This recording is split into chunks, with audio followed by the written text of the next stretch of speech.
ان کے والدین کے لیے بھی بہت بڑی خوشبختی کا دن ہے۔ ایک باپ کے لیے اور ایک ماں کے لیے اس سے بڑھ کر اعزاز کیا ہے کہ اس کا بیٹا دین کا عالم ہو جائے اور آقا و مولا نبی کریم علیہ السلام اور جملہ انبیاء کرام علیہ السلام کی میراث کا وارث ہو جائے۔ تمام کو مبارکباد پیش کروں گا، اور سب سے بڑھ کر وہ لوگ جو ایسے دینی مدارس کی خدمت کے لیے کوشاں رہتے ہیں اور ہر طرح سے اپنا تعاون علماء اور طلباء کے لیے پیش خدمت رکھتے ہیں، یہ مفت کا ثواب حاصل کرتے ہیں۔ گھر بیٹھے اللہ تعالیٰ انہیں برکتیں عطا کرتا ہے اور اپنے قبر و حشر کی روشنی کا سامان اللہ تعالیٰ انہیں نصیب فرماتا ہے۔ یقیناً یہ وہ خاموش مجاہدین ہیں جو اس دور کے اندر بھی دینی مدارس کے ساتھ اپنا مالی تعاون قائم رکھے ہوئے ہیں، کہ جن کے تعاون سے بچے دینی تعلیم میں آگے بڑھتے ہیں اور اللہ تعالیٰ ان کو دین اور دنیا میں اس کا توسل صدقہ برکتیں نصیب فرماتا ہے۔ اس جامعہ کے تمام معاملین کو اللہ پاک بہت برکتیں اور عزتیں عطا فرمائے۔ اساتذہ کرام اس میدان میں بہت بڑی محنت سے کام لیتے ہیں اور پڑھا ہوا سبق بار بار پڑھانا، بار بار پڑھانا، بار بار پڑھانا اور طلباء کے دل و دماغ کے اندر بات کو بٹھانا، مسئلہ سمجھانا اور ان کے اندر آگہی اور شعور پیدا کرنا ایک انتہائی محنت طلب اور تھکا دینے والا کام ہے۔ تمام کے تمام اساتذہ کرام جنہوں نے ان طلباء کو سجانے میں، نکھارنے میں، سنوارنے میں حصہ لیا، مبارکباد کے مستحق ہیں۔ اللہ تعالیٰ ایسے علماء کا سایہ ہم پر تا دیر قائم اور دائم فرمائے۔ اور میں ان بزرگ علماء، دونوں استاذ المدرسین ہیں، استاذ العلماء ہیں، شیخ الحدیث ہیں، ان مہروی برادران حضرات کو مبارکباد پیش کروں گا۔ اہل سنت و جماعت کے لیے ان کی خدمات کو ہمیشہ یاد رکھا جائے گا۔ اللہ تعالیٰ انہیں نظر بد سے محفوظ فرمائے اور عزت و آبرو میں مزید برکتیں عطا فرمائے۔ سامعین محترم، یہ چند تمہیدی کلمات جو کہ انتہائی ضروری تھے میں نے پیش کیے۔ اب اپنی گفتگو کا آغاز کرنا چاہوں گا۔ کثیر علماء کرام جلوہ گر ہیں، مدرسین حضرات موجود ہیں اور جن کے سروں پہ دستار فضیلت سجائی گئی وہ بھی الحمدللہ علماء کرام کی فہرست میں شامل ہیں۔ تو اس اسٹیج پر بیٹھ کر کے گفتگو کرنے کا مقصد واعظ نہیں ہے، خطاب نہیں ہے، بلکہ یوں سمجھیے کہ طلباء کی فہرست میں ایک طالب علم اساتذہ کی موجودگی میں اپنا سبق سنا رہا ہے اور سبق میں درد دل پوشیدہ ہے۔ بس اس نقطہ نظر سے میں بات کرنے چلا ہوں، آپ نے سمجھنا ہے، دل دماغ میں بٹھانا ہے۔ اللہ پاک ہمیں ولولہ اور جذبہ نصیب فرمائے۔ علم کی محفل سجی ہے۔ جن جوانوں نے آج درس نظامی کا سلیبس مکمل کیا، الشہادت العالمیہ کے درجے کو مکمل کیا اور دنیاوی طور پہ اب وہ اپنے آپ کو عالم کہلانے کے قابل ہو گئے اور ان کو اتنی سوجھ بوجھ نصیب ہو گئی کہ اپنی سخت اور محنت سے کوئی بھی دینی مسئلہ عربی کتب سے وہ خود ہی دریافت کر سکتے ہیں۔ تو اس حوالے سے علم اور علماء کی محفل ہے اور علم ہی کے حوالے سے ہم چند باتیں آج سماعت کرنے چلے ہیں۔ میرے بھائیوں، یہ بات سنی سنائی ہے، علم ایک دولت ہے اور حقیقت یہ ہے اللہ تعالیٰ کے خزانوں میں علم ایک بہت بڑا انعام ہے اور اللہ پاک جس پر اپنا فضل کرنا چاہتا ہے اس کو علم کی بہتات عطا کرتا ہے اور علم کی کثرت عطا کرتا ہے۔ آئیے قرآن مقدس سے ہم علم کے حوالے سے چند موتی لینے چلے ہیں۔ اللہ تعالیٰ نے اس کائنات کے اندر سب سے پہلے انسانیت میں حضرت آدم علیہ نبینا وعلیہ السلام کو پیدا فرمایا اور پیدا کرنے کے بعد آپ کو جو سب سے پہلی عزت دی، جو سب سے پہلی عزت دی، جو سب سے پہلا تاج عطا فرمایا، قرآن مقدس گواہی دے رہا ہے وَعَلَّمَ آدَمَ الْأَسْمَاءَ كُلَّهَا وَعَلَّمَ، سب سے پہلے اللہ جل شانہ نے حضرت آدم کو علم کی دولت عطا فرمائی ہے۔ دنیا کی تمام چیزوں کے تمام ناموں کا علم اللہ تعالیٰ نے حضرت آدم علیہ السلام کو تعلیم فرمایا۔ یہ قرآن ہے، اللہ تعالیٰ حضرت آدم علیہ السلام کو پیدا کرتا ہے، اور پیدا کرتے ہی پہلے جو بات چیت چلتی رہی، میں وقت بچانے کے لیے اس طرف اور زیادہ تفصیل میں نہیں جا رہا۔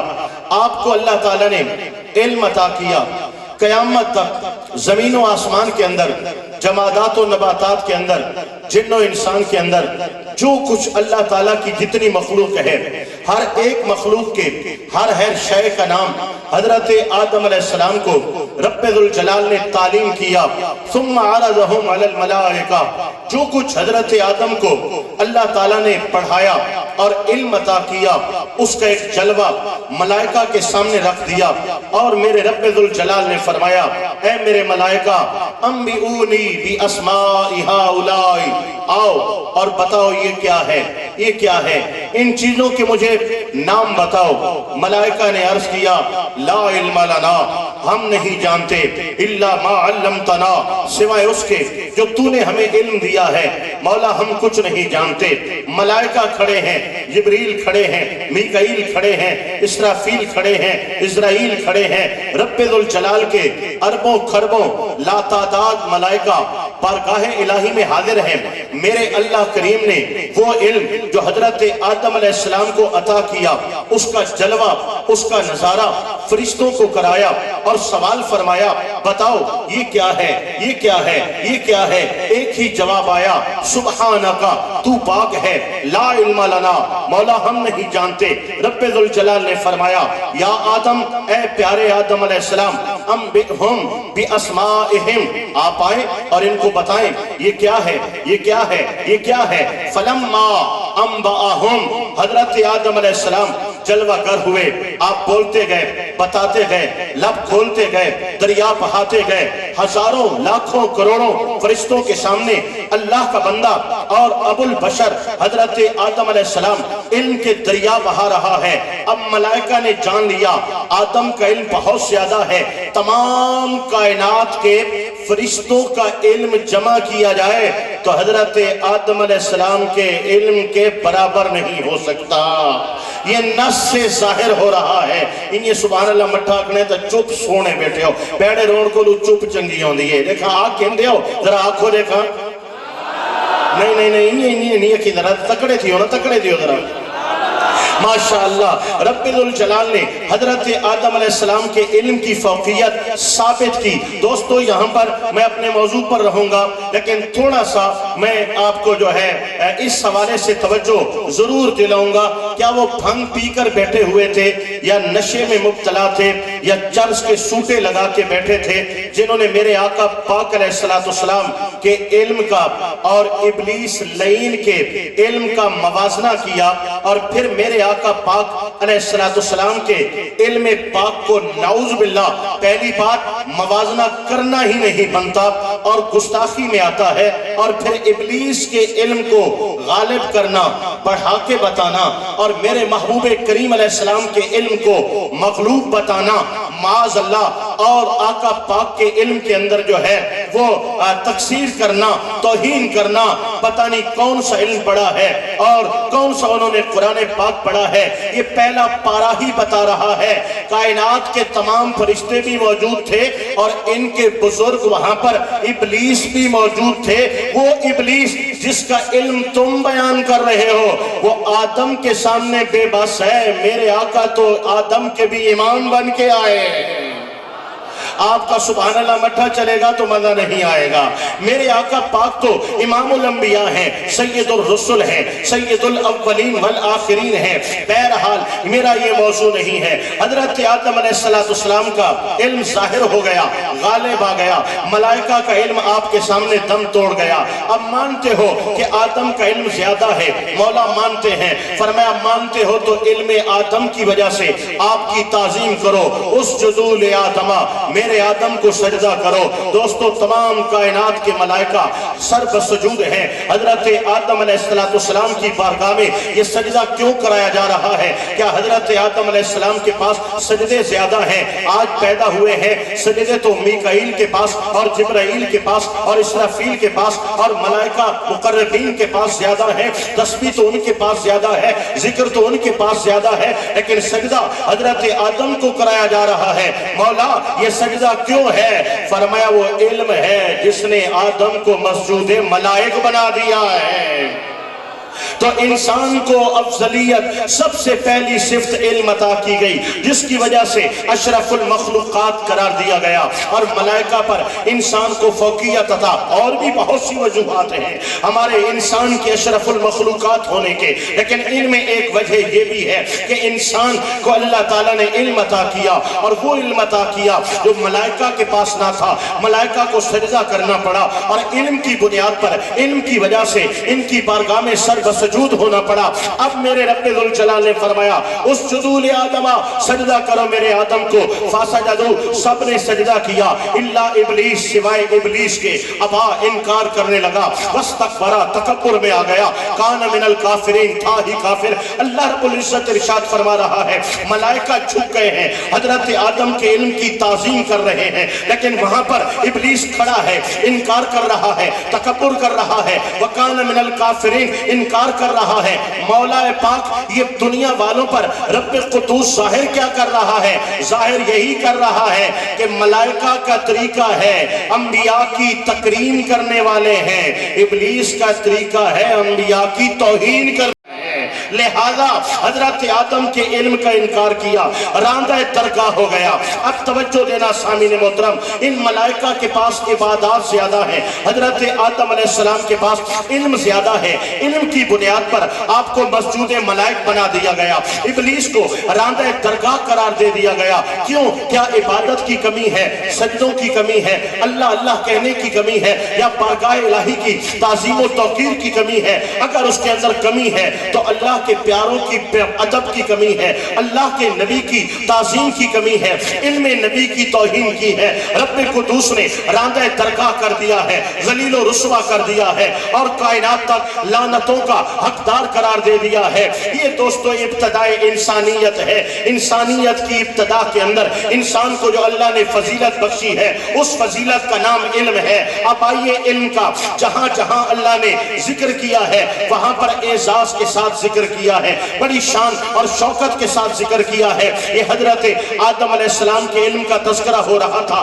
رب ذوالجلال نے بڑی شان و شوکت کے ساتھ آپ کے علم کا بیان کیا ہے۔ ذرا آگے سنیے گا، میرے آقا مولا نبی کریم علیہ السلام وہ ذات ہیں، وہ ہستی ہیں جن کو اللہ تعالیٰ نے بے شمار خوبیاں عطا فرمائی ہیں اور بن مانگے عطا فرمائی ہیں۔ حضور کی شان یہ ہے کہ اور انبیاء کرام کو اللہ پاک جو مانگے سے دیتا ہے، میرے آقا کو میرا رب بن مانگے عطا فرما دیتا ہے۔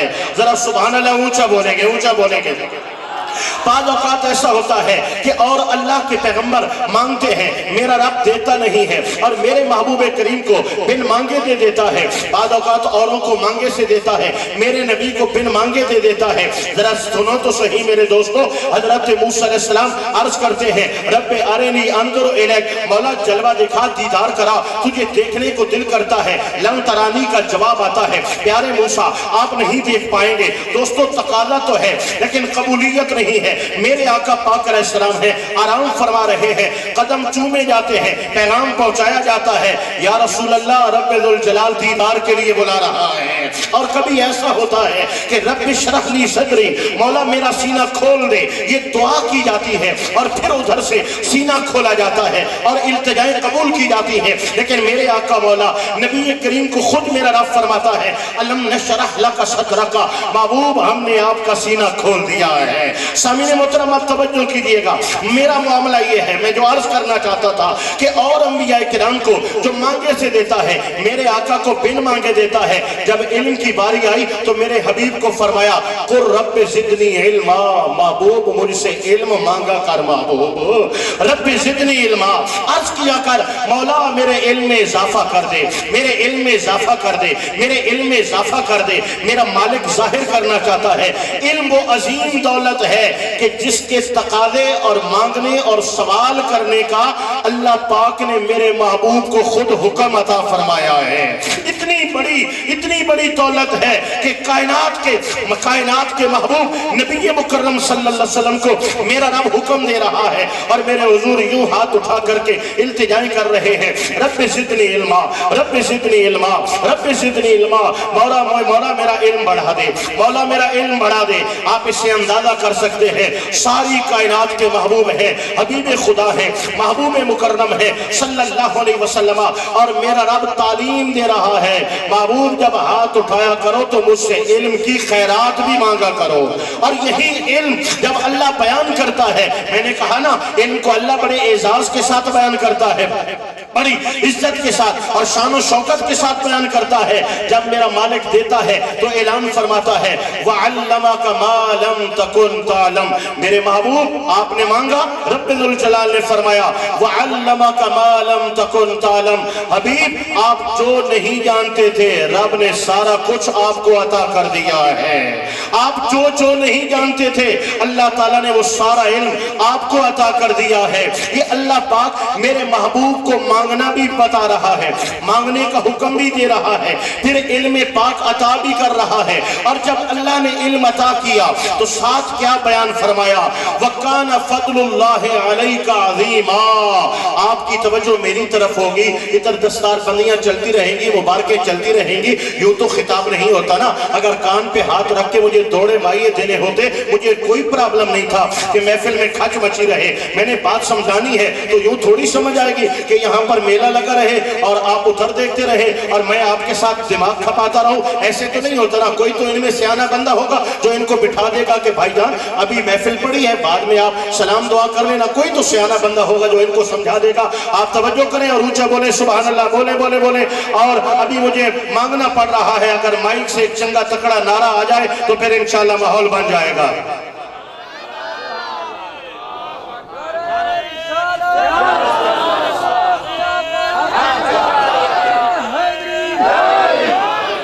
اللہ اکبر و کبیرہ، ماشاءاللہ ماشاءاللہ، ٹھیک ہو گیا۔ اب سنیے دوستو، میں عرض کر رہا تھا اللہ پاک نے میرے حبیب کریم کو فرمایا مانگیے، میرے حضور نے مانگا پھر عطا کر دیا۔ وَعَلَّمَكَ مَا لَمْ تَكُنْ تَعْلَمْ، آپ جو نہیں جانتے تھے ہم نے آپ کو وہ علم عطا کر دیا ہے۔ اب اگلی بات سنیے وَكَانَ فَضْلُ اللَّهِ عَلَيْكَ عَظِيمًا، محبوب یہ جو علم ہم نے عطا کیا ہے نا، آپ پر آپ کے رب کا فضل عظیم ہے، آپ پر آپ کے رب کا فضل عظیم ہے، آپ پر آپ کے رب کا یہ فضل ہے اور فضل عظیم ہے۔ اب بتائیے یہ فضل عظیم اللہ نے کس چیز کو قرار دیا ہے، کس شے کو قرار دیا ہے؟ یہ فضل عظیم اللہ نے اس علم کو قرار دیا ہے جو میرے رب نے میرے مصطفیٰ کو عطا فرمایا ہے۔ اللہ اکبر و کبیرہ، حضور کو بھی جب اللہ علم دیتا ہے تو اعزاز کے طور پہ ذکر کرتا ہے کہ محبوب مکرم صلی اللہ علیہ وسلم آپ کو جو ہم نے علم عطا کیا ہے آپ کے رب کا بہت بڑا فضل آپ کو عطا ہوا ہے۔ اب آگے سنیے گا اللہ پاک کس طرح اس علم کا حسن بیان کر رہا ہے۔ کما ارسلنا فیکم رسولا، میں یہاں پہ زیادہ دیر آپ کو کھپاؤں گا نہیں، تنگ نہیں کروں گا، اپنے اب گفتگو کو آسانی کی طرف لے کے جاؤں گا، ذرا توجہ کیجئے گا۔ کما ارسلنا فیکم رسولا، لوگو ہم نے تمہارے اندر رسول بھیجا، منکم جو تم ہی میں سے ہے، بڑی توجہ دینا، یتلو علیکم آیاتنا، میرا نبی تم پر ہماری آیات تلاوت کرتا ہے، میرا حبیب تمہیں قرآن کی آیات سناتا ہے، میرے محبوب کریم علیہ السلام تمہیں قرآن سکھاتے ہیں، تمہیں قرآن سناتے ہیں، تمہیں قرآن پڑھاتے ہیں۔ اللہ اکبر و کبیرہ، یتلو علیکم آیاتنا، میرا نبی تم پر اللہ کے قرآن کی تلاوت کرتا ہے، وَيُزَكِّيكُمْ، میرا نبی تمہارے دلوں کو پاک کرتا ہے، وَيُعَلِّمُكُمُ الْكِتَابَ الکتاب والحکمہ، میرا نبی تمہیں کتاب کی تعلیم دیتا ہے، حکمت کی باتیں سکھاتا ہے، وَيُعَلِّمُكُمُ الْكِتَابَ، یہ کتاب سناتا بھی ہے، کتاب سکھاتا بھی ہے۔ کتاب سنانا کیا ہے؟ الرحمن علم القرآن، یہ قرآن سنانا ہے۔ یاسین والقرآن الحکیم، یہ قرآن سنانا ہے۔ قرآن سکھانا کیا ہے؟ اس میں حکمتیں کیا ہے؟ قرآن کے اصول کیا ہے؟ قرآن جو سے تقاضا کیا کر رہا ہے؟ قرآنی آیات کی تشریحات کیا ہے؟ حلال کیا ہے؟ حرام کیا ہے؟ اوامر کیا ہے؟ نواہی کیا ہے؟ یہ تمام کی تمام باتیں عقائد و نظریات سے لے کر حلت و حرمت تک اور معیشت سے لے کر معاشرت تک سب کچھ جو قرآن میں بیان ہوا ہے، میرے محبوب تمہیں قولن بھی سکھاتے ہیں، فعلن بھی سکھاتے ہیں۔ وَيُعَلِّمُكُمُ الْكِتَابَ وَالْحِکْمَةَ، میرے نبی تمہیں حکمت کی باتیں بھی سکھاتے ہیں۔ بڑی توجہ دینا دوستو، حضور کو اللہ نے جو علم عطا کیا ہے، اس آیت میں میرا اللہ بیان کر رہا ہے، ہم نے جو محمد پاک کو سکھایا ہے، میرے محمد مصطفیٰ علیہ تحیت و سلام وہ ساری امت کو سکھا رہے ہیں۔ آپ کا سبحان اللہ تکڑا نہیں ہو رہا، تکڑا نہیں ہو رہا۔ میرے حبیب کریم علیہ السلام کو جو علم عطا کیا ہے، اب یہاں پر تھوڑی سی آپ اپنے دماغ اور سوچ کو حاضر رکھنا۔ وَيُعَلِّمُكُمُ الْكِتَابَ وَالْحِکْمَةَ، تمہیں کتاب کی تعلیم دیتے ہیں، تمہیں حکمت کی تعلیم دیتے ہیں، تمہیں نماز کے ڈھنگ بھی سکھاتے ہیں، نماز کے مسائل بھی بتاتے ہیں، انداز اور طریقے بھی بتاتے ہیں، تمہیں ارکان اسلام کے طریقے سلیقے بھی بتاتے ہیں، مسائل حلت و حرمت بھی بیان فرماتے ہیں۔ میرے حبیب کریم علیہ السلام تمہیں عقائد کی باتیں بھی بتاتے ہیں، الوہیت اور اللہ تعالیٰ کی شانیں اور اللہ پاک کی صفات سے آگاہ بھی کرتے ہیں۔ میرے حبیب کریم یہ سارے معاملات سکھاتے ہیں۔ والحکمہ، تم نے دنیا میں کیسے رہنا ہے، تمہاری معاشرت کیسے ہونی چاہیے، تمہاری دنیا میں اخلاق کیسے ہونا چاہیے، کردار کیسا ہونا چاہیے، انداز کیسے ہونے چاہیے، تمہاری سلطنت کیسی ہونی چاہیے، تمہاری وزارت کیسے ہونی چاہیے، تمہاری امارت کیسے ہونی چاہیے، تم ایک خامد ہو تو تمہیں کیسا ہونا چاہیے، تم ایک عورت ہو تو تمہیں کیسا ہونا چاہیے، تم ایک بیٹے ہو تو تمہیں کیسا ہونا چاہیے، باپ ہو تو کیسے ہونے چاہیے، بھائی ہو تو کیسے، کس انداز میں جہاں جہاں ہو تمہیں کیسا ہونا چاہیے، یہ حکمت ہے۔ وَيُعَلِّمُكُمُ الْكِتَابَ وَالْحِکْمَةَ، میرے نبی تمہیں ظاہری باتیں بھی سکھاتے ہیں، باطنی باتیں بھی سکھاتے ہیں، دین کے اصول و قواعد و ضوابط بھی سکھاتے ہیں، اور معاشرے میں اخلاق کیا ہے، ادب کیا ہے، تعظیم کیا ہے، میرے محبوب یہ بھی سکھاتے ہیں۔ وَيُعَلِّمُكُم مَّا لَمْ تَكُونُوا تَعْلَمُونَ، جو کچھ تم نہیں جانتے تھے میرے نبی تمہیں وہ بھی سکھاتے ہیں۔ تم کہاں جانتے تھے اللہ پاک ہے، میرے نبی نے تمہیں بتایا ہے۔ وَيُعَلِّمُكُم مَّا لَمْ تَكُونُوا تَعْلَمُونَ، جو تم نہیں جانتے تھے میرے نبی تمہیں وہ بتاتے ہیں۔ تم خدا کو نہیں جانتے تھے، خدا کی پہچان میرے مصطفیٰ نے کرائی ہے۔ تمہیں ملائکہ کی خبر نہیں تھی، ملائکہ پہ یقین رکھتے ہو، میرے مصطفیٰ نے بتایا ہے۔ ارے تمہیں جنت و دوزخ کی خبر نہیں تھی، جنت و دوزخ کو مانتے ہو، میرے مصطفیٰ نے بتایا ہے۔ تمہیں قیامت کی خبریں نہیں تھی، میرے نبی قیامت سے پہلے کی بات بھی بتا گئے ہیں، بعد کی باتیں بھی بتا گئے ہیں۔ ارے نہ تمہارا خدا پہ یقین تھا، نہ کتابوں پہ یقین تھا، نہ انبیاء پہ یقین تھا، نہ جنت و دوزخ پہ یقین تھا، نہ تقدیر پہ یقین تھا، نہ قیامت پہ یقین تھا، نہ تمہیں کوثر کی خبر تھی، نہ تمہیں میزان کی خبر تھی، نہ تمہیں اللہ کی رحمتوں کی خبر تھی۔ تم کچھ نہیں جانتے تھے، یہ جتنا تمہیں شعور ملا ہے در حبیب خدا محمد مصطفیٰ سے ملا ہے۔ نعرہ تکبیر، دونوں ہاتھ اٹھا کے جواب دے بلند آواز سے، نعرہ تکبیر، نعرہ رسالت، نعرہ رسالت، نعرہ تحقیق، نعرہ حیدری، تاجدار ختم نبوت، تاجدار ختم نبوت۔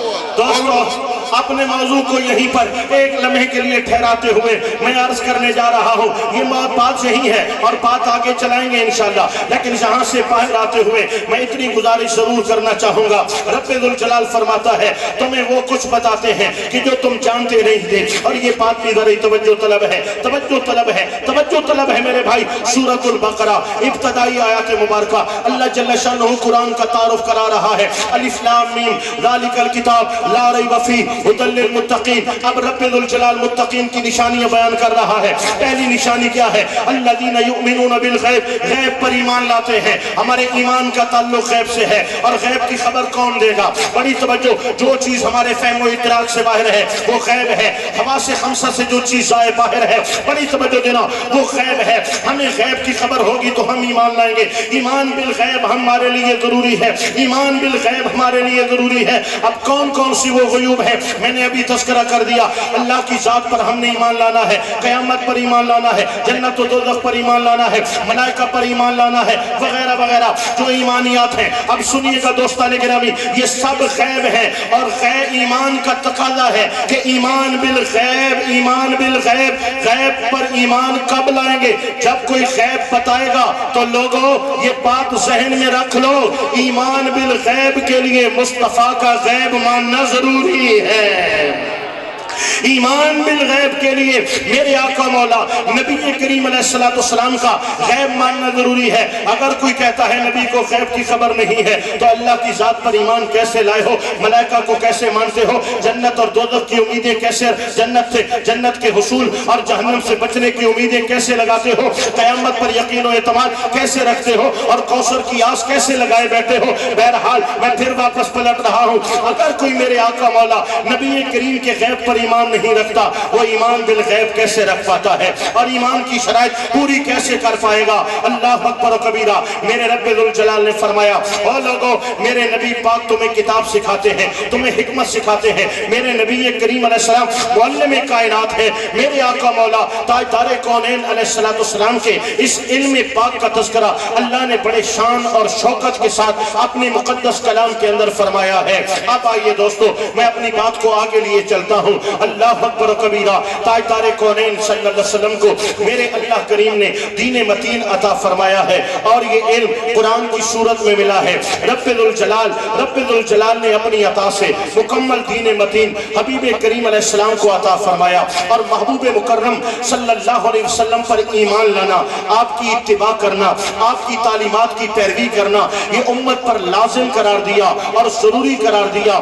جس طرح اللہ کی ذات پر ایمان لانا ضروری ہے، آقا مولا نبی کریم کی رسالت و نبوت پر ایمان لانا بھی ضروری ہے۔ جس طرح حضور کو نبی نہ ماننے والا مسلمان نہیں رہتا، اسی طرح حضور کی ختم نبوت کا منکر بھی قطعی طور پہ مسلمان نہیں رہتا۔ میرے آقا مولا علیہ السلام ایمان میں جس طرح اللہ کی ذات پر ایمان لانا ضروری ہے، آپ کی ذات پر ایمان لانا بھی ضروری ہے، اور احکامات میں جس طرح اللہ تعالیٰ کے احکامات کی پیروی ضروری ہے، میرے آقا مولا نبی کریم علیہ السلام کے احکامات کی پیروی بھی ضروری ہے۔ اللہ کے محبوب علیہ السلام نے ایک بہت بڑی تعداد ایک شخص نے مکہ المکرمہ سے آواز اٹھائی تھی، لا الہ الا اللہ، لا الہ الا اللہ، لا الہ الا اللہ۔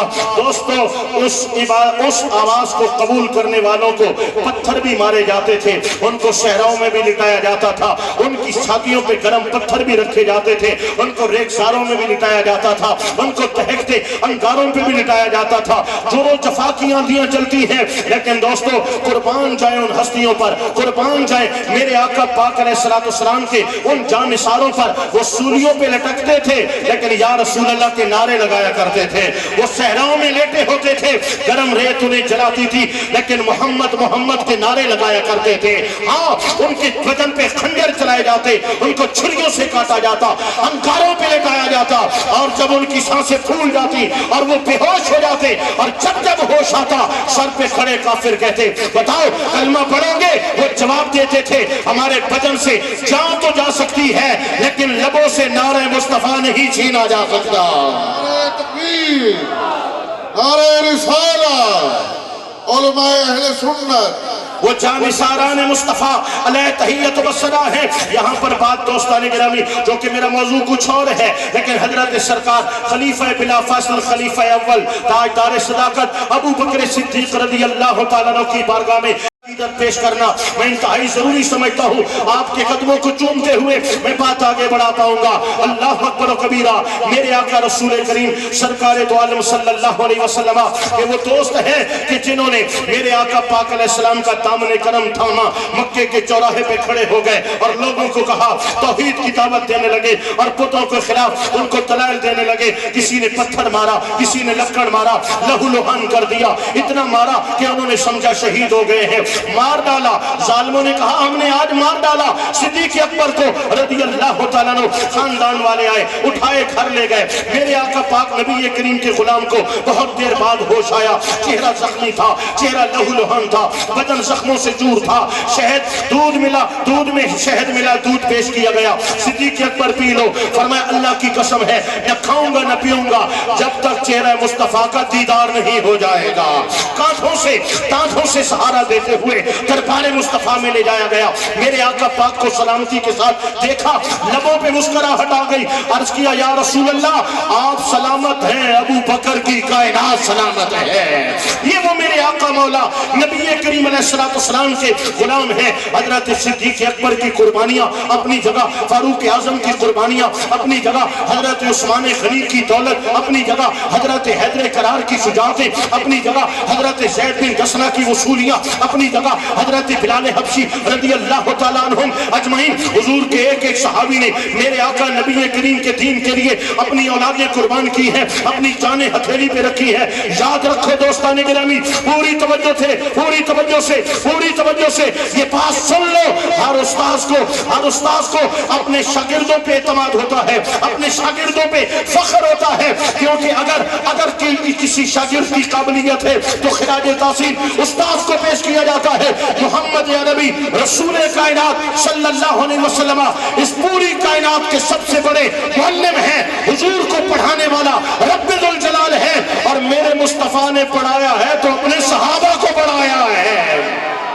حضور نے جن کو خود بڑھایا ہے, جن کا تزکیہ نفس کیا ہے, وَيُزَكِّيكُمْ, میرا نبی تمہارے دلوں کو صاف کرتا ہے. وَيُعَلِّمُكُمُ الْكِتَابَ وَالْحِکْمَةَ, تمہیں کتاب و حکمت کی تعلیم دیتا ہے. میرے آقا پاک نے انہیں قرآن بھی سکھایا ہے, ان کا تزکیہ نفس بھی کیا ہے. لہذا اللہ کے محبوب کریم علیہ السلام کہ وہ صحابہ کرام علیہم رضوان, اہل بیت اطہار, ازواج مطہرات رضوان اللہ تعالی علیہم اجمعین, پوری امت کے لیے قابل احترام ہے, قابل اعتماد ہے. اور ایک جملہ پیش کر کے میں بات آگے بڑھاؤں گا, اپنے موضوع پہ آنا چاہوں گا. پوری توجہ سے سن لو, پوری توجہ سے سن لو. رب نے دین میرے مصطفیٰ کو دیا ہے, مصطفیٰ نے دین صحابہ کرام کو دیا ہے. حضور نے امانت کے طور پہ یہ دین اپنے صحابہ کرام کو دیا ہے. اللہ اکبر و کبیرہ. اگر صحابہ پہ اعتماد نہیں ہے تو پھر حدیث پہ اعتماد کیسے کرو گے؟ صحابہ پہ اعتماد نہیں ہے تو قرآن کی تعلیمات پہ اعتماد کیسے کرو گے؟ یہ قرآن لکھا ہوا نہیں آیا ہے, یہ تخلیوں پہ لکھا ہوا نہیں آیا ہے, یہ کتابی شکل میں نہیں آیا ہے, یہ آیت ہو کر آیا ہے. کبھی چند آیات, کبھی زیادہ آیات, کبھی ایک سورت, کبھی آدھی سورت. میرے آقا پاک پر قرآن نازل ہوتا ہے. حضور صحابہ کرام کو امانت کے طور پہ دے دیتے ہیں, کوئی لکھ لیتے ہیں, کوئی یاد کر لیتے ہیں. دور صدیق اکبر رضی اللہ تعالیٰ عنہ میں یہ اہتمام کیا گیا. مسجد نبوی کے اندر حضرت زید بن ثابت رضی اللہ تعالیٰ عنہ کی نگرانی میں قرآن مقدس کو جمع کیا گیا. جو حافظ تھے وہ بھی آتے ہیں, جن کے پاس لکھا ہوا ہے کاتبین تھے وہ بھی آتے ہیں. ہر ایک جو بھی آیات سنائی جاتی ہے اس کو ان صورتوں کے ساتھ منسلک کیا جاتا ہے, اس پر شہادتیں لی جاتی ہیں. اور اس طرح محنت و مشقت سے وہ قرآن پاک جو سینوں میں پڑھا تھا, وہ قرآن پاک جو چند آیات کی صورت میں تختیوں پہ, لکڑوں پہ اور پتھروں پہ لکھا گیا تھا, صحابہ کرام نے اس کو جمع کر کے اس کتابی صورت میں امت محمدی کو عطا کیا ہے. کہ جان لو قرآن پر یقین کے لیے صحابہ پہ یقین ہونا لازم ہے. صحابہ کرام بڑی ہستیاں ہیں. میرے آقا پاک کے صحابہ ہوں, ازواج مطہرات ہوں, حضور کی آل پاک ہو, اللہ اکبر و کبیرہ. اہل سنت کا ہے بیڑا پار, اصحاب حضور نجم ہیں اور ناؤ ہے, اطرت رسول اللہ کی. میرے آقا مولا نبی کریم علیہ السلام سارا دین متین رب ذوالجلال اپنے حبیب کریم کو عطا کرتا ہے. میرے آقا پاک صحابہ کرام اور اہل بیت اطہار کو یہ دین متین عطا فرماتے ہیں. حضور خاتم النبیین ہیں. میرے آقا پاک کے بعد قیامت تک نیا نبی آنے والا نہیں ہے. پوری توجہ میں موضوع سے نہیں ہٹ رہا, پریشان نہیں ہونے. میرے آقا پاک کے بعد قیامت تک نیا نبی نہیں آنا. اب اس دین کی حفاظت کا اہتمام کیا ہوگا؟ قرآن پاک کی حفاظت کا اہتمام کیا ہوگا؟ حضور کی حدیث مبارکہ کی حفاظت کا اہتمام کیا ہوگا؟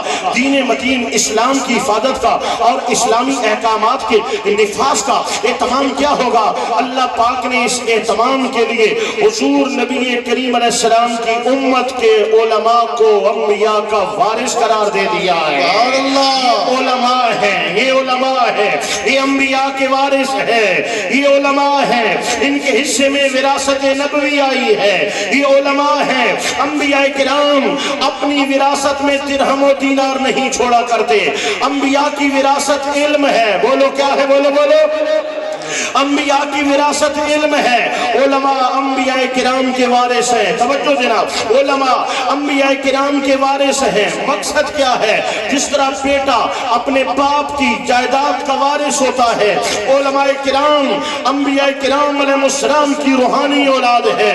اور انبیاء کی وراثت علم دین ہے، اور علماء اس علم کے وارث ہیں. لہذا یہ مشقتوں سے گزرتے ہیں، اذیتوں سے گزرتے ہیں، زمانے کی تند و تیز ہواؤں سے ٹکرا جاتے ہیں، اور زمانے کے جابر اور ظالم حکمرانوں کے سامنے یہ سینہ تان کے کھڑے ہو جاتے ہیں. لیکن رسول اللہ صلی اللہ علیہ وسلم کے دین کی خدمت کرنا یہ نہیں چھوڑا کرتے. 1400 سال ہو چکے ہیں. میرے آقا پاک علیہ السلام نے صحابہ کرام کو یہ دین عطا کیا تھا جیسے حضور نے کل دیا تھا. آج دین ویسے ہی زندہ ہے جیسے میرے آقا پاک نے کل قرآن عطا کیا تھا، حدیث کی صورت میں اپنے الفاظ مبارک عطا کیے تھے. آج بھی زندہ ہیں، آج بھی سلامت ہیں. لوگوں کتنے نشیب و فریض آئے اور کتنے بڑے بڑے ظالم جابر حکمران آئے. آپ جانتے ہیں اسلام کی بڑی بڑی لائبریریوں کو دریائے برد بھی کیا گیا اور ان کو نظر آتش بھی کیا گیا.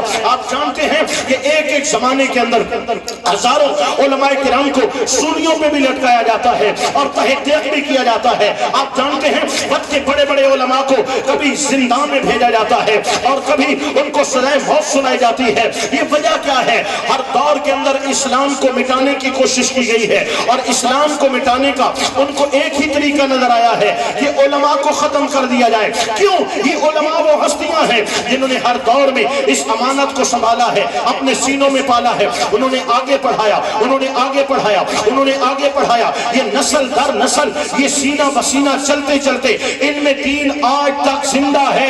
ماننا پڑے گا لوگوں. آج اگر ہمارے گھروں میں کلمے کی آواز ہے، آج ہمارے گھروں کے اندر نماز پڑھی جا رہی ہے، آج ہم تلاوت قرآن کر رہے ہیں، آج حلال و حرام سے آشنا ہے، اللہ کی ذات پہ یقین رکھتے ہیں، ہمارا ایمان زندہ ہے. تو اس 1400 سال کے اندر بڑی توجہ دینا، 1400 سال کے اندر جنہوں نے دین کو مٹنے نہیں دیا، بھولنے نہیں دیا، جنہوں نے دین کے ایک ایک حرف پر پہرا دیا ہے، یہ محسن اسلام اور محسن مسلمان یہ علماء کرام ہیں جن کے دم قدم سے آج بھی دین زندہ نظر آ رہا ہے. دوستو یہ علماء کرام ہیں جن کے دم قدم سے دین زندہ ہے. ان کی محنتیں نہ ہوتی، ان کی کوششیں نہ ہوتی تو آج ہم تک یہ دین کیسے پہنچتا؟ آپ جانتے ہیں کسی شخص کا تعلق سرائکی سے ہے، کسی شخص کا تعلق اردو سے ہے، دنیا میں رہنے والے مسلمانوں کا تعلق کوئی انگلش سے ہے، کوئی فارسی ہے، کوئی کیا ہے، کوئی کیا ہے. دنیا میں مختلف درجنوں زبانیں بولی جاتی ہیں، لیکن تمام زبانوں سے تعلق رکھنے والے مسلمان عربی قرآن کو سمجھتے ہیں، علماء ذیشان عربی حدیث کو سمجھتے ہیں، عربی فقہ کو سمجھتے ہیں. وجہ کیا ہے؟ چاہے مادری زبان جو بھی ہو، پہلے یہ عربی کی جان پہچان اور سوجھ بوجھ پیدا کرتے ہیں، صرف نحو پڑھتے ہیں اور اس میدان میں آگے بڑھتے ہیں تاکہ رسول اللہ صلی اللہ علیہ وسلم کا دین ہمارے سینوں میں آ جائے. پھر یہ امت تک پہنچاتے ہیں، پھر یہ قوم تک پہنچاتے ہیں، اور اس طرح دین متین یہ آبیاری ہو رہی ہے اور یہ سلسلہ مدارس کی صورت کے اندر یہ چلتا ہی چلا جا رہا ہے. بہرحال سامعین محترم، گزارش یہ ہے کہ میرے آقا مولا نبی کریم علیہ السلام اور جملہ انبیاء کرام علیہ السلام کی جو وراثت ہے وہ علم دین ہے، اور ملت کے جتنے علماء دین ہیں، علماء ذیشان ہیں، یہ وارثین منبر و محراب جن کو القابات دیے جاتے ہیں، یہ اس دین متین کے وارث ہیں. اور رسول اللہ صلی اللہ علیہ وسلم کے دین کو زندہ رکھنے اور قیامت تک کے لیے اس کی روشنی کو عام کرنے کے لیے ان کی ڈیوٹی لگائی گئی ہے. اور ہر عالم اپنی قوت و بساط کے مطابق اپنے اپنے تئیں یہ کام کر رہا ہے اور کوششیں کر رہا ہے، اور اسی دین متین کو زندہ رکھنے کے لیے ہر دور میں آزمائشوں سے گزرنا پڑتا ہے. دوستو اس حوالے سے ایک گزارش کروں گا اور پھر آگے بڑھ جاؤں گا، لیکن سبحان اللہ تو اونچا کھوچا اور یار اونچا کہہ دو نا سبحان اللہ، اللہ اکبر و کبیرہ۔ میرے آقا مولا نبی مکرم صلی اللہ علیہ وسلم کے دین متین کی خدمت کرنے والوں کو کس قدر آزمائشوں سے گزرنا پڑتا ہے۔ آپ جانتے ہیں ہندوستان کے اندر ایک ایسا فتنہ بھی بپا ہوا جس کو دین الہی یا دین اکبری کے نام سے یاد کیا جاتا ہے۔ جب اسلام کی حقیقت کو مٹانے کی کوشش کی گئی تھی، اس کے اصول و ضوابط کیا تھے، میں اس طرف نہیں جانا چاہتا۔ دوستو، جب اس کا بیٹا تخت نشین ہوتا ہے، حضرت مجدد الفسانی امام ربانی رضی اللہ تعالیٰ عنہ سینہ تان کے سامنے کھڑے ہوتے ہیں، گردن جھکنی چاہیے، فرمایا گردن اللہ کے آگے جھکے گی، جو بھی آتا ہے یہاں جھکنا پڑتا ہے۔ فرمایا میں تیری گردن بھی مالک کی بارگاہ میں جھکانے آیا ہوں۔ دوستو، 4 بندے زور لگاتے ہیں کہ حضرت مجدد الفسانی کی گردن کو جھکا دیا جائے، منہ سے خون تو آ جاتا ہے، گردن نہیں جھکا پاتے، آپ کو جیل میں ڈال دیا جاتا ہے، ہر طرح کی سزائیں دی جاتی ہیں۔ حضرت مجدد الفسانی کو جھک جاؤ، مان جاؤ، بیعت کر لو، دنیا کی ہر آسائش دی جائے گی۔ فرمایا تیری جیل میں رہ کر جل کے کٹ کے مرنا گوارا ہے، لیکن تیری بیعت گوارا نہیں ہے۔ اگر بیعت کرتا ہوں تو رسول اللہ کے دین پہ آنچ آتی ہے، رسول اللہ کے دین کی رکھوالی کرتے رہے اور اپنی جان کا سودا کرتے رہے۔ پھر وہ دن بھی آیا، بڑی توجہ دینا، پھر وہ دن بھی آیا جب جہانگیر بادشاہ نے آپ کی طرف ایک بندے کو پڑھا کر بھیجا کہ جاؤ اس بابے کو یوں بولو۔ وہ بابے کے پاس جاتا ہے اور کہتا ہے اے مجدد الفسانی، جس طرح آپ بادشاہ وقت سے تنگ ہیں، میں بھی تنگ ہوں، آؤ ایک کھیل کھیلتے ہیں۔ فرمایا وہ کیا؟ میں رات کے اندھیرے میں بادشاہ وقت کی گردن کاٹوں گا اور آ کر کے تجھے پیش کر دوں گا، لیکن کل تم نے بادشاہ وقت کا تخت پہننا پڑے گا اور اس کے تخت پہ بیٹھنا پڑے گا۔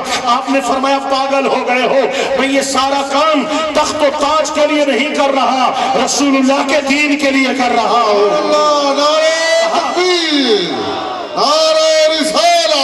وہ بابا تو تخت و تاج پہ تھوکتا ہی نہیں ہے، تخت سکندری پر وہ تھوکتے نہیں ہیں۔ بستر لگا ہوا ہے، جن کا تیری گلی میں کس چیز کی کمی ہے؟ آقا تیری گلی میں، دنیا تیری گلی میں، عقبہ تیری گلی میں، جلووں کو ڈھونڈنے جو گھر سے چلا تھا اپنے، اب خود کو ڈھونڈتا ہے سرکار کی گلی میں۔ کس کو میں بتاؤں؟ کوئی خود ہی جا کے دیکھے، جنت کا در کھلا ہے سرکار کی گلی میں۔ میرے آقا مولا نبی کریم علیہ السلام کے نوکر نے تخت شاہی کو ٹھکرا دیا۔ جب بادشاہ وقت نے یہ بات سنی، آپ کی بیعت کرنے پہ مجبور ہو گیا۔ دوستو، جو اکبر بادشاہ پورے ہندوستان میں مصطفیٰ پاک کے دین کو ختم کرنا چاہتا تھا، پھر اسی کی اولاد میں ایسے لوگ آئے جنہوں نے ہندوستان کے علماء کو بٹھایا، ان کے قدم چومے اور فتاوی عالمگیری لکھوا کر کے دین متین کی خدمت کی ہے اور بتایا ہے ہر دور میں رسول اللہ علیہ السلام کے دین کی حفاظت کی ہے اور مسلمانوں کی ایمانوں پہ پہرا دیا ہے تو ملت اسلامیہ کے علماء نے دیا ہے۔ اللہ، سامعین محترم، میں اب چونکہ بات لمبی ہو جائے گی اور زیادہ بات کو طول دینا مناسب نہیں ہوتا، میں اب اس حوالے سے موجودہ صورتحال پہ کچھ الفاظ پیش خدمت کرنا چاہوں گا۔ یہ میرا درد دل سمجھیے، کیا وقت کی پکار سمجھیے، جو کچھ بھی ہے بغور سماعت کیجئے گا۔ پہلی گزارش ہمارا المیہ سب سے بڑا یہ ہے کہ آج مسلمان ہونے کے باوجود کلمہ، قرآن، نماز، توحید، رسالت، ختم نبوت، تمام معاملات پر ایمان ہونے کے باوجود آج دینی مدارس کی طرف ہمارا رجحان نہ ہونے کے برابر ہے، بالکل نہ ہونے کے برابر ہے۔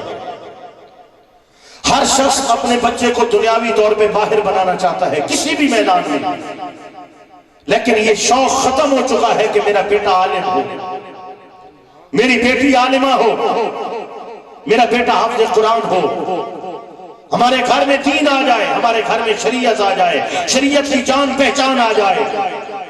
یہ بدبختی ہے کہ ذہن صرف دنیا کے لیے سوچتا ہے اور دین کے لیے سوچنا ہم نے چھوڑ دیا ہے، جس کا انجام کیا ہوا؟ معاشرے میں علم دین کا فقدان ہو گیا، دین کی سمجھ بوجھ رکھنے والے لوگ کم ہو گئے، دینی معاملات اور دینی مسائل اور دینی اقداریں نہ ہونے کے برابر ہو گئی. پھر اس کا نتیجہ کیا ہوا؟ معاشرے میں بگاڑ پیدا ہو گیا، سکون ختم ہو گیا، لوگوں نے ایک دوسرے کے حق کھانے شروع کر دیے، کرپشن عام ہو گئی، جھوٹ کا بازار گرم ہو گیا، ماں باپ کی عزت ختم ہو گئی، بھائی بھائی کی قدر کرنا چھوڑ گیا. ادب کیا ہے، اخلاق کیا ہے، مروت کیا ہے، عفو درگزر کیا ہے، اخلاق حسنہ کیا ہے، سیرت طیبہ کیا ہے، ہم تمام چیزوں سے ناآشنا ہو گئے. اور معاشرہ اس قدر بگاڑ کا شکار ہوا. آج چوری یہاں ہے، ظلم یہاں ہے، بربریت یہاں ہے، کرپشن یہاں ہے، دو نمبری یہاں ہے، بے پردگی یہاں ہے، بدکاری یہاں ہے، بے حیائی یہاں ہے. نوجوانوں کی آنکھوں میں حیا نہ رہا، عورتوں کے بچیوں کے سروں پہ دوپٹے نہ رہے، ماں باپ کی وہ عزت و تکریم نہ رہی، اولادوں کی وہ اچھی تربیت نہ رہی. اس کی وجہ کیا ہے کہ جب دین سے ہم دور ہوئے ہیں تو معاشرہ بگاڑ کا شکار ہو گیا ہے. دین ہماری دنیا کا بھی ضامن ہے، ہمارے دین کا بھی ضامن ہے، دین ہماری آخرت کا بھی ضامن ہے. اگر دین متین کے ساتھ ہم جڑے رہتے، اسلامی تعلیمات پر ہم عمل کرتے، ہم نمازی بھی ہوتے، ہم روزے دار بھی ہوتے، ہم قرآن، لیکن ہمارا رزق بھی حلال ہوتا، ہماری اولادیں بھی ہماری فرما بردار ہوتی، ہمارے معاشرے میں ظلم نہ ہوتا، کسی کا پلاٹ خبر نہ ہوتا، کسی کی زمین پہ قبضہ نہ ہوتا. بہرحال یہ پہلی گزارش میں کر رہا ہوں کہ دین سے دوری کی وجہ سے سب سے پہلی مصیبت ہم پر یہ آئی ہے کہ پورا معاشرہ بگاڑ کا شکار ہو گیا ہے. آج جتنی بے سکونی ہے، بدامنی ہے، جو کچھ بھی ہے، اس کی مین وجہ یہ ہے ہم دین سے دور ہو چکے ہیں. وہ معزز تھے زمانے میں مسلمان ہو کر، اور ہم خار ہوئے تارک قرآن ہو کر. دوسری گزارش یہ ہے، پہلی کہ ہم دین سے، ہم اولادوں کو ہم نے اس طرف راغب کرنا چھوڑ دیا. میرے بھائیوں، میں آپ سے گزارش کروں گا، یہ دنیا فانی ہے، ہر چیز یہیں چھوڑ کے چلے جاؤ گے. خدا کے لیے اللہ نے اولاد کی نعمت دی ہے تو اس کو دیندار بناؤ، اس کو علم دین سکھاؤ، کسی بھی دینی درسگاہ کے ساتھ اہل سنت و جماعت سے وابستہ، اس کو وابستہ کرو. اس میں آپ کے گھر میں چین، سکون، امن، پیار، محبت بھی نصیب ہوگا، اور آپ کی قبر کے لیے نور بھی پیدا ہوگا. آج جن بچوں کے سروں پہ دستار فضیلت سجائی گئی ہے، وہ ماں خوش نصیب ہے، وہ باپ خوش نصیب ہے، وہ استاد خوش نصیب ہے. جو لوگ اس معاملے میں ان کے ساتھ تعاون کر رہے ہیں خوش نصیب ہے کہ تم پڑھانے والوں، محنت کرنے والوں دنیا سے چلے جاؤ گے، تم قبر میں رہو گے. یہ جہاں پہ قرآن پڑھیں گے، نور تیری قبر کو بھی منور کرتا رہے گا. یہ بہت بڑا اصحال ثواب کا ایک صدقہ جاریہ ہے. اب دوسری گزارش میں کرنے جا رہا ہوں، وہ یہ ہے میرے بھائیوں کہ دین متین، دینی مدارس.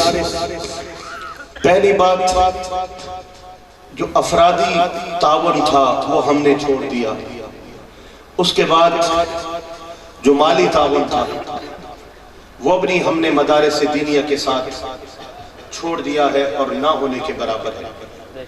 آج اہل سنت و جماعت کا پیسہ جن کاموں پہ خرچ ہو رہا ہے، مجھ سے بہتر آپ زیادہ جانتے ہیں، مجھ سے بہتر آپ زیادہ جانتے ہیں کس قدر کنجروں پہ، نٹووں پہ اور دینی اسٹیجوں پر ان کو کھڑا کر کے محراب و منبر کا بھی تقدس پامال کیا جا رہا ہے. اہل سنت و جماعت کے عقائد و نظریات کے بھی پرخچے اڑائے جا رہے ہیں، اور اہل سنت و جماعت کی دولت کو بھی فضول میں ضائع کیا جا رہا ہے، بلکہ اہل سنت کی مخالفت میں استعمال کیا جا رہا ہے. یہ سوچ ہماری کب بنے گی؟ اس سوچ ہماری کب بنے گی کہ ایک رات کی محفل نعت کے اندر جو آپ 10 لاکھ روپیہ خرچ کرتے ہیں، اس سے 6 مہینے ایک اچھا مدرسہ، اس کا لنگر، اساتذہ کی تنخواہوں کا نظام چل سکتا ہے. اساتذہ کی تنخواہوں کے ہمیں معاملہ مسائل ہیں، بچوں کے لنگر کے لیے ہمیں معاملات ہیں، کہیں لکڑ کا مسئلہ ہے، کہیں راشن کا مسئلہ ہے، کہیں بجلی کے بل کا مسئلہ ہے. مدارس دینیہ طرح طرح کے مسائل کا شکار ہے. لیکن جو آج مذہبی مجرے ہو رہے ہیں، ادھر اتنا پیسہ ہے کہ ایک کمیٹی مذہبی مجرا کراتے ہیں. میں اس کو محفل نعت نہیں کہہ سکتا، یہ توہین ہے. مذہب کے نام پہ مجرا کراتے ہیں، کمیٹی پورے شہر سے فنڈ کرتے ہیں، پھر ان کجروں پہ وہ پیسے لٹائے جاتے ہیں، اور اگلے دن جو کمیٹی کے 10 15 20 ارکان ہوتے ہیں آپس میں 50 ہزار لاکھ روپیہ بانٹ بھی لیتے ہیں کہ یہ ہماری اس سال بچت ہوئی ہے. بہترین بزنس ہے، حرام. شرافت کا لبادہ اوڑھ کے کہ ہم دین کی بڑی خدمت کر رہے ہیں. ایک محفل نعت پر جتنے پیسے ظاہر میں لٹائے جاتے ہیں اس سے کہیں زیادہ باہر میں بیٹھ کے آپس میں بانٹے جاتے ہیں. ہماری قوم کو کون سمجھائے؟ عالم کی بات سننے کے لیے، علماء کے پاس بیٹھنے کے لیے ان کے پاس وقت نہیں ہے، لیکن پوری رات مجرے میں بیٹھنا اور پھر جناب ان پر نوٹوں کی برسات کرنا. دوستو، داڑھی منڈا ہے، اسٹیج پہ کھڑا ہے، یہ اسٹیج کی توہین ہے، نعت مصطفیٰ کی توہین ہے. ہم کیا کر رہے ہیں؟ اللہ اکبر و کبیرہ. بہرحال یہ ایک علیحدہ موضوع ہے، ابھی آتے ہیں اس پہ بات کرتے ہیں. تو گزارش یہ ہے میرے بھائیوں کہ اپنے اندر شعور پیدا کرو، شعور پیدا کرو. اگر آپ اپنے صدقات و خیرات کسی دینی معاملے میں واقعی خرچ کرنا چاہتے ہو، اہل سنت جماعت کے مدارس یہ سب سے بہترین مصرف ہے. یہاں پر بچے پڑھیں گے اور ایک ایک لفظ کے بدلے اللہ تعالیٰ آپ کو نور عطا کرے گا اور بخششوں کی بہاریں عطا فرمائے گا. اب کچھ گزارشات میں اپنے علماء دین کے لیے، جن طلباء نے آج دستار فضیلت سجائی ہے، میں ان سے بھی آگاہ ہوں اور ان حضرات سے بھی میں گزارش کر رہا ہوں جنہوں نے کسی بھی مسجد کی ذمہ داری کو سنبھال رکھا ہے. میں ہر اس شخص سے آگاہ ہوں دوستان گرامی، اگرچہ بہت چھوٹے قد کاٹ کا مالک ہوں، لیکن یہ بڑی بات میں اس لیے کر رہا ہوں شاید کہ کسی دل میں اتر جائے میری بات. یہ میرے قد کاٹ کے مطابق بات نہیں ہے. چھوٹا منہ بڑی بات کہتے ہیں نا، چھوٹا منہ بڑی بات. میں بات وہ کرنے جا رہا ہوں لیکن یہ میرا درد دل ہے، یہ بیان کرنا انتہائی ضروری ہے. آپ ایک مرتبہ ذرا چنگا تکڑا کر کے سبحان اللہ بولیں، تکڑا کر کے ایک تکڑا نعرہ سنائیں، تکڑا نعرہ سنائیں. نعرہ تکبیر. یہ تکڑا ہے، تکڑا نعرہ لگاؤ. نعرہ تکبیر، نعرہ رسالت، نعرہ تحقیق، نعرہ حیدری، تاجدار ختم نبوت. زندہ باد. لبیک لبیک یا رسول اللہ، لبیک لبیک لبیک یا رسول اللہ، لبیک لبیک یا رسول اللہ. سامعین محترم، اگر کوئی شخص کہیں پر امامت فرما رہے ہیں، جن طلباء نے آج دستاریں سنبھالی ہیں اور اسناد پکڑی ہے، یا جو شخص جہاں پر بھی کسی دینی ماحول میں اپنا نظام چلا رہا ہے، یہ اللہ تعالیٰ کی دین ہوتی ہے. کچھ لوگ زیادہ ذہین ہوتے ہیں، وہ قابل مدرس بن جاتے ہیں. یہ اللہ تعالیٰ کی دین ہوتی ہے، جن کو اللہ تعالیٰ قلم کا ملکہ عطا کرتا ہے، بہترین مصنف ثابت ہوتے ہیں. اور میری خوشبختی ہے کہ دائیں بائیں جو احباب، جو حضرات تشریف فرما ہیں، اللہ تعالیٰ نے ان کو علم بھی عطا کیا ہے، ان کو فن تدریس بھی عطا کیا ہے، اور ان کو فن تصنیف بھی عطا کیا ہے. اور اہل سنت والجماعت کا یہ مان ہے، اور اہل سنت والجماعت کا یہ حضرات فخر ہے. اللہ تعالیٰ ان کے عزت و ایمان و صحت و عافیت و عمر میں مزید برکتیں عطا فرمائے اور حاسدین کی حسد سے انہیں محفوظ فرمائے. ذرا آمین اچھا کر کے کھوچا. اب میں گزارش کر رہا ہوں کہ کچھ کو اللہ تعالیٰ توفیق دیتا ہے، بہترین مدرس بن جاتے ہیں، کچھ بہترین مصنف بن جاتے ہیں، کچھ بہترین مقرر بن جاتے ہیں، کچھ بہترین قاری بن جاتے ہیں، وغیرہ وغیرہ. یہ مختلف قسم کے شعبے ہیں جن کی میں بات کر رہا ہوں. کچھ کو فقہ میں کمال مل جاتا ہے اور فن فتویٰ نویسی کے اندر جو ہے وہ ماہر ہو جاتے ہیں. کچھ صرف میں نام کما لیتے ہیں، کچھ نحو میں، کچھ منطق میں نام کما لیتے ہیں، کچھ فلسفہ میں نام کما لیتے ہیں. بہرحال یہ اپنے اپنے میدان ہے. لیکن دوستو ایک سوچ ہوتی ہے. جن لوگوں کو اللہ نے بڑی سوچ عطا کی ہے وہ کہتے ہیں میں نے کام پوری دنیا میں کرنا ہے. جن کو اللہ تعالیٰ نے ان سے محدود سوچ دی ہے وہ کہتے ہیں میں نے اپنے پورے ملک میں کام کرنا ہے. جس کی سوچ اور محدود ہے وہ کہتا ہے میں نے اپنے صوبے میں کام کرنا ہے. سوچ محدود ہو گئی تو بات ضلع تک رہ جاتی ہے، سوچ اور محدود ہو جائے تو بات رہ جاتی ہے اپنے محلے تک. بات کہاں تک رہ جاتی ہے؟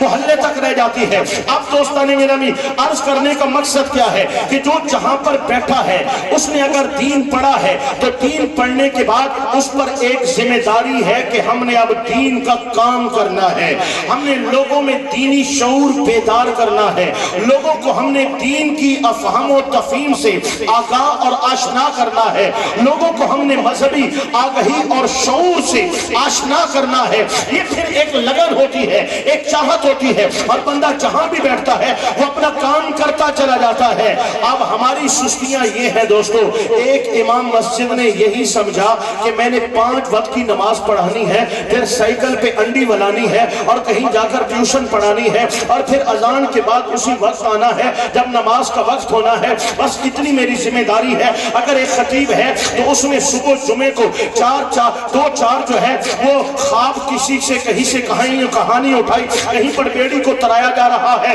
اور کہیں پر جناب والا مچھلی کو پھنسایا جا رہا ہے، 4 واقعات پڑھے اور جمعے پہ بیٹھ گیا کہ میں نے جمعے کے 20 منٹ آدھا گھنٹہ یہ ٹائم پاس کرنا ہے۔ اس نے یہ سمجھا کہ میں نے جمعے کا آدھا گھنٹہ پاس کرنا ہے، اوکے سوکے ٹائم پاس ہو جائے۔ امام مسجد نے سمجھا میں نے 5 نمازیں پڑھانی ہے، بس میرا ٹائم پاس ہو جائے۔ جو دوستان گرامی جن کو فن خطابت میں ملکہ ملا انہوں نے کہا میں نے محفلیں پڑھنی ہے، محفل میں کچھ سٹیج بن جائے، کچھ نقدی میرے ہاتھ آ جائے اور لوگوں کی واہ واہ ہو جائے، یہ نیا دوڑا ملا ہے، یہ نیا ٹپا ملا ہے، یہ نئی کہانی ملی ہے، یہ نیا نقطہ ملا ہے، یہ نقطوں کی تلاش میں جو ہے واہ واہ کرانے کے لیے، یعنی اصل سوچ کیا ہونی چاہیے، مطمع نظر کیا ہونا چاہیے۔ اگر کہیں پر امام مسجد بیٹھا ہے اس پر ذمہ داری ہے پورے محلے کے عقائد کا تحفظ، اس کی ذمہ داری ہے پورے محلے کے افراد ان کے عقائد حق اہل سنت و جماعت باور کرانا، ان کے عقیدے کو پختہ کرنا اور ان کے دل و دماغ میں پیدا ہونے والے شکوک و شبہات کو دور کرنا،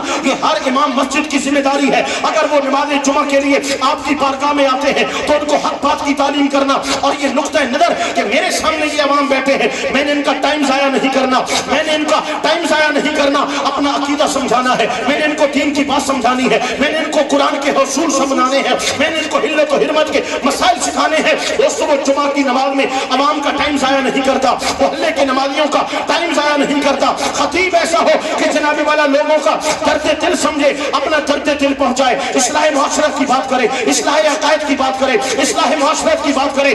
آج وجہ کیا ہے کہ لوگ دور کیوں ہو گئے، مساجد سے دور کیوں ہو گئے، علماء سے دور کیوں ہو گئے؟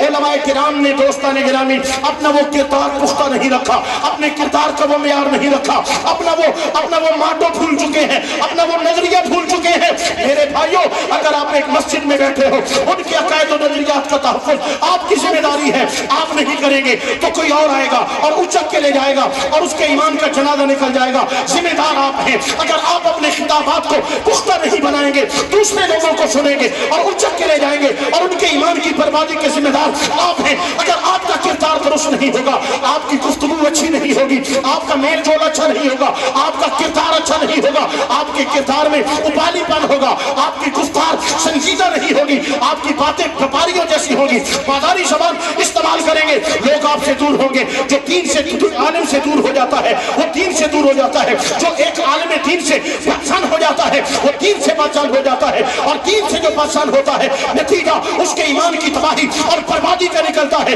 ہماری تو حق بنتا تھا دوستو کہ آج درد دل کو سمجھتے اپنی مساجد میں اپنی محافل میں ہم لوگوں کے اعمال و عقائد و اصلاح کرتے اور ان کے عقیدے کا تحفظ کرتے۔ آج جانتے ہو ہمارے ساتھ کیا ہو رہا ہے؟ الحاد اپنے پورے زور و شور کے ساتھ آج سوشل میڈیا پہ سرکردہ ہیں۔ ہماری نوجوان نسل جو انٹرنیٹ کی پیداوار ہے آپ سے ڈرتے ہیں، آپ کو بتاتے نہیں ہیں، آپ کے بچے اور بچیاں آپ سے بچے ہیں، آپ کو بتاتے نہیں ہیں، حالانکہ ان ملحدوں نے ان کو دین سے بیدار کر دیا ہے، ان کو دین سے دور کر دیا ہے۔ آج وقت تھا کہ اپنے دین مدین کا پرچار کرنے کے لیے علماء ملت اسلامیہ میدان عمل میں رہتے اور ہر جگہ اپنا کردار ادا کرتے۔